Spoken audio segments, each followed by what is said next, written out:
Okay, happy weekend, Bearcats. Hope everything's going good. I hope we win that football game tonight, and I hope the Horns win tomorrow as well. All right, we're going to start with Unit 2. I should have your test back to you on Monday, and we'll talk about that then. We're going to go ahead and start our information for Unit 2. We're going to be in Section 1.5. We're going to analyze graphs of functions, and this will be our first day in this unit. All right, the graph of a function, f, it's the collection of a set of ordered pairs. And a couple of notations that you may not be familiar with. You're used to seeing it say x, You're used to seeing it say x, y. And this time it says x, comma, f of x. F of x you know is y. So a lot of times the notation's changing, but the meaning behind the notation is no different than what you already know. That is that the domain of, such that the x is the domain of f. Okay, so x is always the domain, and then f of x, which is your y values, are your range. So x is the directed distance from the y-axis, and y is the directed distance from the x-axis. And it's shown here in this picture. So our x values are the distance from the x-axis, or the y-axis, sorry, and the f of x, or y, is the distance from the x-axis. Take a look at that. I think the big thing you want to focus on is the fact that the f of x is now being replacing the y that we're used to seeing. But it means the same thing. All right, let's take a look at finding the domain and range of functions. That is really not anything new. Okay, that is something you have done in the past. So let's take a look at this. The one thing about Precal is they start to make some assumptions that in your learning or your background, math background. So in lots of times you will not see arrows on the end of things in this book. So notice here at the end of this graph and the end of this side of the graph, there should be, or normally traditionally would be, arrows. You're going to assume that if there is no solid or open dot, that the graph continues on forever. All right, so let's first talk about the domain. And we'll be using interval notation. If you have trouble with interval notation while you're watching this tonight, then make some notes to yourself to ask me in class on Monday, and we'll go over that right at the beginning of class. All right, so the domain would be all the x values that would occur on this graph. And since this graph would trail off to the left forever and off to the right forever, then it would really be all real numbers. But we're going to use interval notation. To the left forever is negative infinity. To the right forever is positive infinity. And because it would encompass all the things in between, we would write it with a soft bracket or parentheses, negative infinity to positive infinity. A soft bracket or a parentheses, as it's called, means that it is not equal. And because you could never equal infinity, then we're using the soft brackets. All right, let's talk about the range. The range is the y values, or in this case, the f of x values. And that would, you look at the graph from the lowest part of the graph to the highest part of the graph. The lowest part of our graph is right here, and the y value is at 0. Again, these arrows would indicate that the graph would continue to trail upward forever. So, our graph, the lowest part would be at 0 in terms of y values, and it would go off to move upward forever, so that would be to positive infinity. And of course, we said infinity gets a soft bracket. Because this is a solid line, then you're going to put, it would be equal at 0, you're going to put a hard bracket. That would indicate equality at that point. All right, let's take a look at another one. We have a piecewise function here, one that you haven't seen a lot, although you had, on this last test, you had a piecewise function, not the graph of it, but you actually had the equations. That's different parts of a graph all in one function. So different pieces of graphs all in one function. Let's take a look at what the domain would be. Again, the domain is the furthest point left to the furthest point right. Well, we would be moving from negative infinity toward, it looks like 1. Our x value would be 1. But it's an open circle, so it's not equal at 1. And then we start up here again at 1 and go off to positive infinity. But again, it's not equal at 1. So it looks like it would encompass all numbers except for 1. all numbers except for 1. Well, whenever there's a break in the x values or in the domain or the range, whenever there's a break, then you're going to have to write two different pieces of information to indicate that particular domain. So we would first say soft bracket, negative infinity, all the way up to 1, but a soft bracket means we do not include 1. And then we would start again at 1, and we would continue to positive infinity. Again, both are soft brackets because neither one are including, you can't reach infinity, and neither one include 1. All right, let's look at the range. The range would be the lowest part of the graph to the highest part of the graph. It's a little confusing sometimes with piecewise functions. They're discrete functions. They're not connected always. And so because they're not connected, you kind of want to think there's two different ranges and nothing else. But that's not true. This is still considered a complete function, and the lowest part of our function is at -1 in terms of y values, and the highest part would be at +1 in terms of y values. So our range would go from, I'm going to say a hard bracket because these are solid lines, from -1 to +1, and that would be the range. All right, next let's take a look at something called, we're going to find the indicated function value. You've done this before, it's just you haven't done it maybe looking at a graph. You've just done it plugging it into an equation. Remember, equations are actually graphs. They're just the equation of a graph.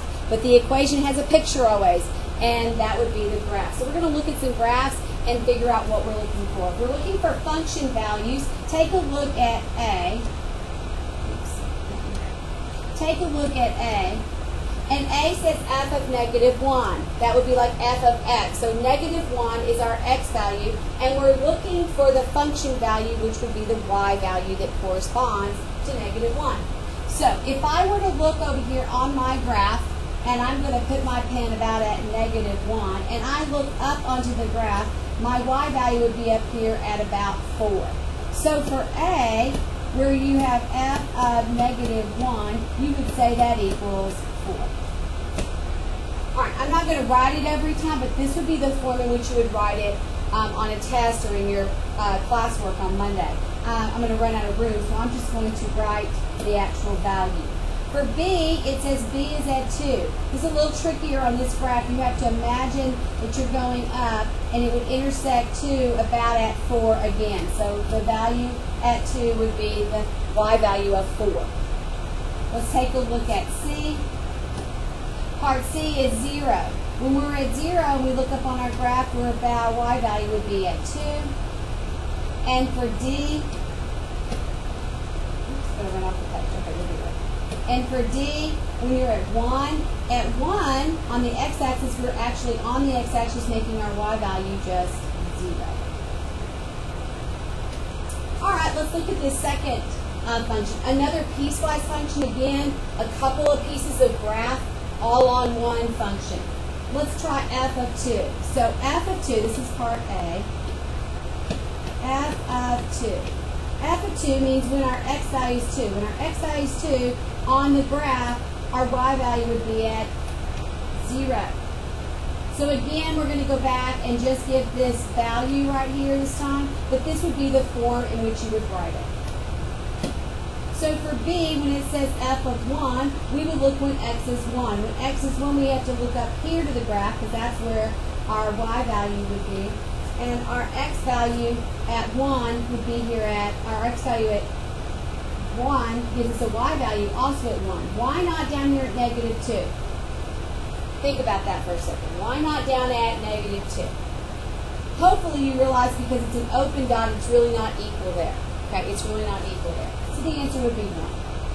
All right, let's take a look at C. For C, we're looking for when f of 3. So when x is 3, you would have to kind of look up, and it's a little trickier to see these, but when you look up, you're going to assume that you would intersect about 2. So our y value would be 2 when x is 3. And finally, in our last example, f of -1. So you're going to go over here to -1, and you're going to look up on your graph, and you're going to assume it intersected about right there, which would be at 3. So your of negative 1 would equal 3. Okay, you'll have some problems like that in class on Monday. Next, we want to visit the vertical line test for functions. This is a concept that I know you've been over several times in your math career. You've talked about it in Algebra 1, you've talked about it in Algebra 2, and now we're going to bring it up one more time. Obviously, it's an important concept, or it wouldn't continue to show up in your textbooks and in a Precal textbook, which is a college class at that. So, here we go. Let's take a look at the vertical line test. The vertical line test states that a set of points in a coordinate plane is the graph of y as a function of x, and it says it's a set of points in a coordinate plane is the graph of y as a function. That word function is important, not a relation, but a function of x. If and only if no vertical line, okay, no vertical line intersects the graph at more than one point. So, looking at our first example, you see the vertical line that goes straight through here, and you notice it intersects the graph at 2 points.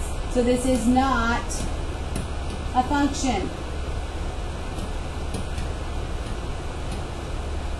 In the second one we're looking at, you have this vertical line, and it only intersects the graph at one position. Now, you would have to imagine that the vertical line travels from left to right. So the vertical line is moving across the page from left to right, and that's what you're looking at. But as it moves, it only has one point underneath the line at a time. So this would be a function.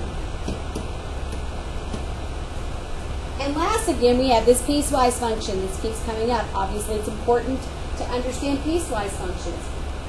As I move my vertical line from left to right, I understand there are no values at all underneath it. That would mean it's undefined at those particular x values. But that has nothing to do with whether it's a function or not. As I would continue to move to the left, or had I been over here closer, to the right, if I had been on the left and crossed through this part of the graph, it would have only there would only been one point of the graph under that line at a time. So it would also be a function.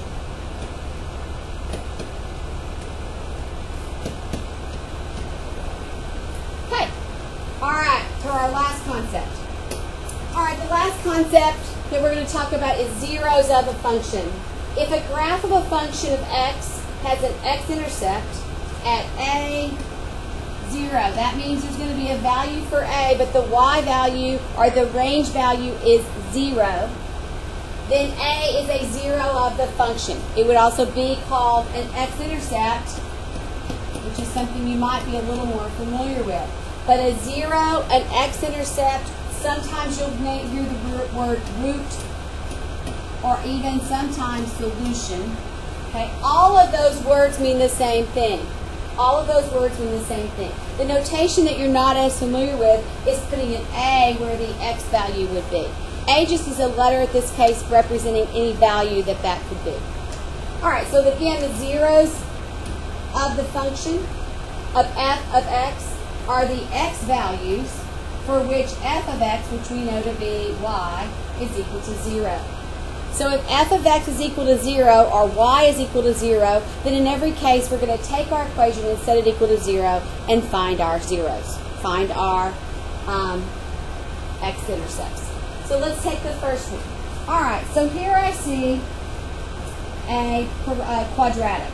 Whenever you have a quadratic, you have two choices. You can factor or you can quadratic formula. You can factor, of course, only if it's factorable. Otherwise, you will probably want to use the quadratic formula. I can't divide away the 3. I'm going to do something called box on a line. You may have learned to factor by using the box method, and you're more than welcome to do that if you remember. If this gives you trouble, and it might, at the beginning of class on Monday, we're going to work another example like this that should help you with factoring. But factoring is something that you really want to expect, I guess, to come into Precal already knowing really well. So if you're having trouble with factoring, you might want to come in for some extra help next week after school to catch that particular skill up. Alright, so here we go. So what I'm going to do is I'm going to stretch this out, and I'm going to multiply 3 times negative 10, which would be negative 30. And I'm going to write this out. I'm going to write 3x squared, and I'm going to have blank, blank, and I'm going to have negative 30.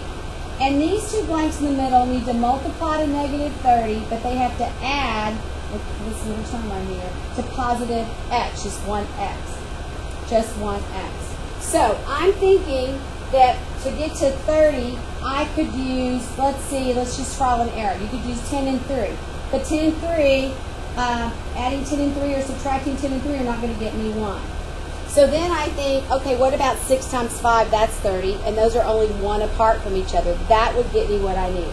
Since I want this to be positive, I'm going to have a positive 6 and an x and a negative 5x. Once I get 4 terms, we're going to factor by grouping, or I like to call it divide and conquer. All right, so we're going to divide it in the middle, and we're going to conquer each side. We're going to factor out the greatest common factors. That's a pretty simple concept, I think, for most of you. So common factor between 3x squared and 6x would be a 3x, and inside our parentheses would be x plus 2. And on this side, we factor out the negative. Common factor between 5x and 30 would be 5, and inside would be 5 minus 6. I'm sorry, 5 minus. Okay, sorry, I made a little mistake here. I meant we're going to do this is going to be what we multiply to. I just accidentally wrote down the wrong thing. You still keep the negative 10 here. I don't know why I changed that to 30. Sorry about that. Oops. Let me erase that. So this is not going to be 30. This is just going to be 10 right here.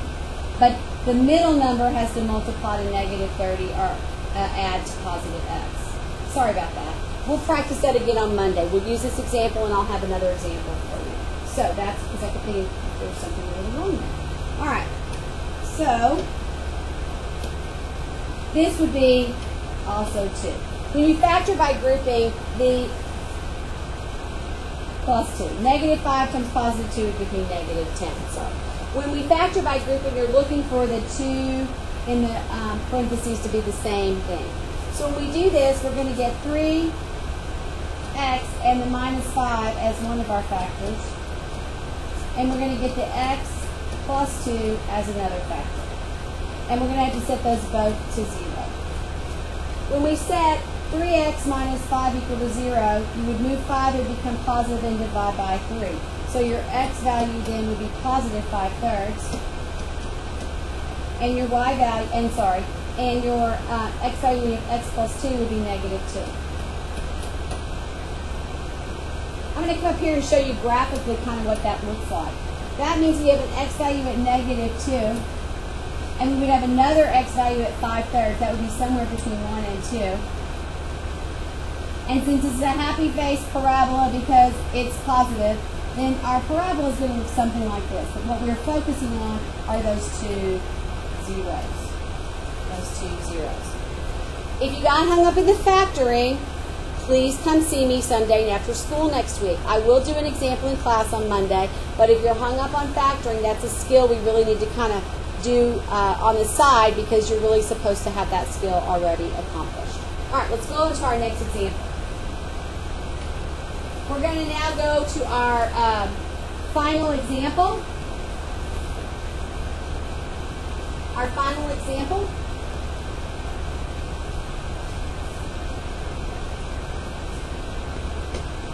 Okay, I think I didn't record that last example. Let's talk about it one more time. Square root of 10 minus x squared. For a 0, we want this whole thing to be equal to 0. Well, the square root of 0 would be 0. And we learned from our last test, then we could just set what's underneath the square root equal to 0. So we would set 10 minus x squared equal to 0. We would move the x squared over, and when we do, it would become a positive x squared. So we would end up with positive x squared equals 10. We would square root both sides to clear our square. Oh, wait a minute. We were just an artist. Don't forget to sign your artwork plus or minus. So we would have x equals positive or negative square roots of 10. On a graph, that would look something like this.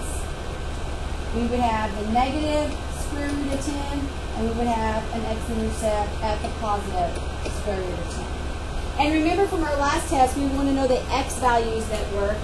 So we would want to know, was it values between these 2 points or on the outside of these 2 points? The easiest point to test would be 0 in the middle. So if you plug a 0 in for x squared, you would get 10 minus 0. That would be a positive number, which would work for a square root. So our values on a graph would look something like that. All right, now we're going to go to our final example for tonight, or for this week.